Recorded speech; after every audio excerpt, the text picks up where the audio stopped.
नमस्कार सभी व्यूअर्स को। मैं हूं एडवोकेट पुनीत और वेलकम है आपका बेसिक एस्पिरेंट्स में। तो आज हम डिस्कस करने वाले हैं इंडियाज फर्स्ट ग्रीन स्टील।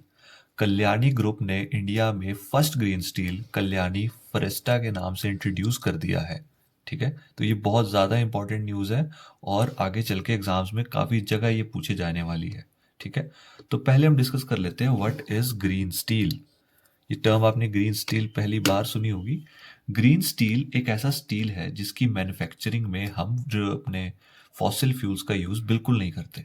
उसके मैन्युफैक्चरिंग में सिर्फ हम यूज़ करते हैं अपने रिन्यूएबल सोर्सेज, जैसे कि हाइड्रोजन, इलेक्ट्रिसिटी, कोल गैसिफिकेशन। इन सब मेथड्स को यूज़ करके हम स्टील को मैन्युफैक्चर करते हैं, तो इससे एनवायरनमेंट पोल्यूशन नहीं होता।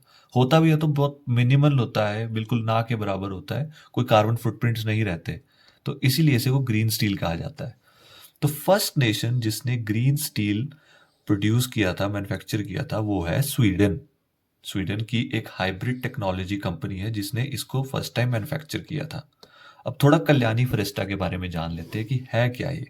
ठीक है, कल्याणी ग्रुप जो पुणे में सिचुएटेड है, उन्होंने first of the kind green steel निकाला इंडिया में कल्याणी फरेस्टा के नाम से।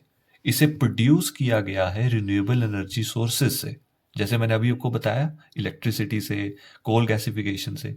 ऐसे ऐसे रिन्यूएबल सोर्सेज को यूज करके इसको मैन्युफैक्चर किया है जिससे no environmental footprint at all. ठीक है, कोई इसे कार्बन फुटप्रिंट नहीं आएगा एनवायरमेंट में। Up to 70% of steel sold under फेरेस्टा नेम इज स्क्रैप। ठीक है, that is melted over an electric arc using renewable energy. ठीक है, इलेक्ट्रिक आर्क के ऊपर इसको मेल्ट करके मैन्युफैक्चर किया जाता है। The company was able to reduce water use by 10%, remove 76,484 total carbon dioxide emissions and recycle 99.4 of its garbage thanks to this new approach। ये कुछ फैक्ट्स हैं, ये आप देख लेना। ठीक है, अब सिग्निफिकेंस क्या है डोमेस्टिक प्रोडक्शन की। अगर हम इंडिया में डोमेस्टिकली प्रोड्यूस करते हैं ग्रीन स्टील तो इसकी क्या सिग्निफिकेंस होगी। सबसे इंपॉर्टेंट सिग्निफिकेंस ये होगी कि जो आयरन एंड स्टील कंपनीज की रेपुटेशन है इंडिया में, जो उनकी इमेज है कि सबसे ज़्यादा पॉल्यूशन ये प्रोड्यूस करती है कंपनीज आयरन एंड स्टील वाली, इनकी ये रेपुटेशन ही बिल्कुल चेंज हो जाएगी। ठीक है, ये सबसे ज़्यादा पॉल्यूशन करने से बिल्कुल कम पॉल्यूशन वाले इंडस्ट्रीज में काउंट होना शुरू हो जाएंगी आयरन स्टील कंपनी। तो वर्ल्ड की 7% जो वर्ल्ड कार्बन एमिशन है वो स्टील इंडस्ट्री से होती है। ठीक है, जिसमें से 12% जो है वो सिर्फ इंडिया से आती है। तो सबसे मेन इसका इफेक्ट यही पड़ेगा कि जो कार्बन एमिशंस होगी, जो इंडिया के सबसे ज़्यादा हम कंट्रीब्यूट करते हैं पोल्यूशन में आयरन एंड स्टील इंडस्ट्री से, तो वो बिल्कुल कम हो जाएगी। ठीक है, अब इसका मार्केट क्या है इंडिया में और आउटसाइड इंडिया क्या स्कोप है इसका। देखो, इंडिया में तो अभी रिसेंटली इंट्रोड्यूस हुआ है, तो इंडिया में अभी इसको अडॉप्शन नहीं मिलेगी इतनी। अभी इसको काफ़ी ज़्यादा इंडिया गवर्नमेंट जो है वो प्रमोट कर रही है कि इसको अडॉप्ट किया जाए। जो भी नई इंडस्ट्री सेटअप हो रही है वहाँ पे आयरन एंड स्टील जो होगी वो ग्रीन स्टील ही यूज़ की जाए, लेकिन इंडिया में अभी इसकी अडॉप्शन इतनी नहीं है। इसका सबसे ज़्यादा इस टाइम ग्रोथ है यूरोप में। यूरोप में इसकी डिमांड काफ़ी ज़्यादा है क्योंकि वहाँ के जो सेक्टर्स है, जैसे oil and gas, power energy और एरोस्पेस सेक्टर है, वहाँ पे इसकी डिमांड काफ़ी ज़्यादा है। ठीक है, और कई तो ऐसे सेक्टर्स है जैसे विंड एनर्जी है, इलेक्ट्रिक कार इंडस्ट्रीज जो है वो ऑलरेडी इसको अडॉप्ट कर चुकी है ग्रीन स्टील को, यूरोप में और बाकी वेस्टर्न कंट्रीज में भी। ठीक है, तो by requiring producers to utilise promotion of green hydrogen, Indian government is currently trying to increase domestic demand. क्योंकि इंडियन गवर्नमेंट जो है अभी इसकी डोमेस्टिक डिमांड इंक्रीज करेगी पहले, उसके लिए भी काफ़ी चैलेंजेस है, वो आगे हम डिस्कस करेंगे। तो पहला चैलेंज जो है ग्रीन स्टील के सेक्टर में ये है इसकी कॉस्ट ऑफ प्रोडक्शन, क्योंकि इसमें रिन्यूएबल सोर्सेज यूज़ हो रहे हैं। ठीक है, तो उनको यूज़ करने में जो कॉस्ट ऑफ प्रोडक्शन है वो इसकी ग्रीन स्टील की काफ़ी ज़्यादा बढ़ जाती है। जब कॉस्ट ऑफ प्रोडक्शन बढ़ जाएगी तो ये अफोर्ड करना थोड़ा मुश्किल हो जाता है बाकी कन्वेंशनल स्टील के मुकाबले।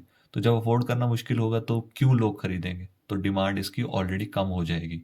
तो फर्स्ट ऑफ ऑल इसके लिए हमें काफ़ी ज़्यादा इसको अफोर्डेबल बनाना पड़ेगा, इसकी कॉस्ट ऑफ प्रोडक्शन डिक्रीज करनी पड़ेगी, तब जाके इसको इंडिया में एक अच्छा पुश मिलेगा।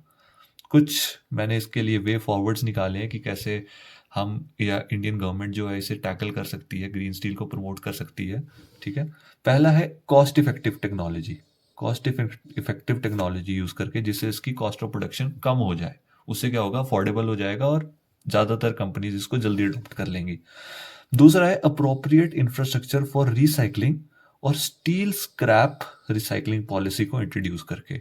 जो स्टील स्क्रैप होता है ना, उसी की एनर्जी को यूज करके हम नया स्टील मैन्युफैक्चर कर सकते हैं। अगर ये पॉलिसी आ जाती है तो बहुत ईजी हो जाएगा इसको। फिर है public sector and government should commit to acquire environment friendly green steel in order to increase. पहले तो गवर्नमेंट खुद अडॉप्ट करे, उसकी जो पब्लिक सेक्टर अंडरटेकिंग्स है वो खुद अडॉप्ट करेगी, तभी जाके बाकी कंपनीज या बाकी जो भी इंफ्रास्ट्रक्चर बनाएंगे वो अडॉप्ट करेंगे इसको। अगला है market expansion of green steel, public and private sector must develop green standards.